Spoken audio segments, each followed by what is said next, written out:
Hey guys, today we've done chapter 4 of Alice in Wonderland this week on live, and now we're going to start chapter 5, and we're going to do it in 2 parts because it's a silly chapter and has a lot of words we may not know, but a lot of fun things to learn about. So let's get started with chapter 5, Advice from a Caterpillar.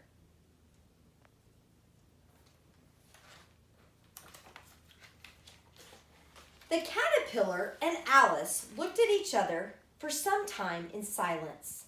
At last, the caterpillar took the hookah out of its mouth. Now, if you remember, I think we talked about on our live, hookah is a pipe with a really long tube. So the caterpillar was smoking a really long tube pipe. And addressed her in a languid, sleepy voice. "Who are you?" said the caterpillar.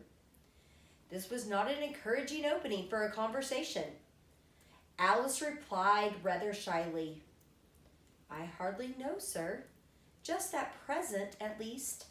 I know who I was when I got up this morning, but I think I must have changed several times since then." How do you think Alice has changed?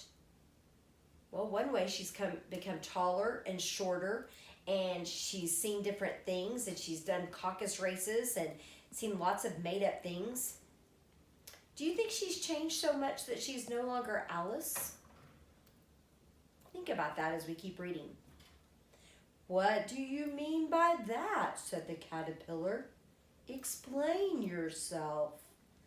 "I can't explain myself, I'm afraid, sir," said Alice, "because I'm not myself, you see." "I don't see," said the caterpillar. "I'm afraid I can't put it more clearly," Alice said very politely, "for I can't understand it to begin with, and being so many different sizes in a day is all very confusing." Have you ever been confused about something? Man, I am. I'm confused a lot. Why is Alice so confused? Maybe because she's changed so many times? "It isn't," said the caterpillar.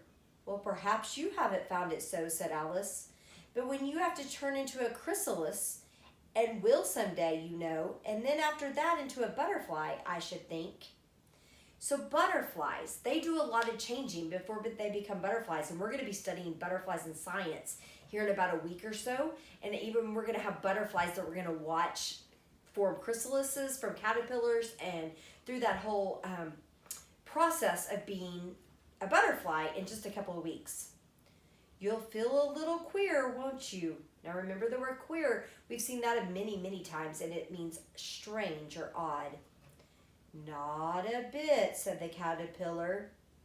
"Well, perhaps your feelings may be different," said Alice. "All I know is it would feel very queer to me." "You," said the caterpillar contemptuously. "Who are you?"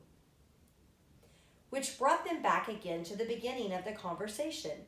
Alice felt a little irritated at the caterpillar making such very short remarks, and she drew herself up and said very gravely, "I think you ought to tell me who you are first."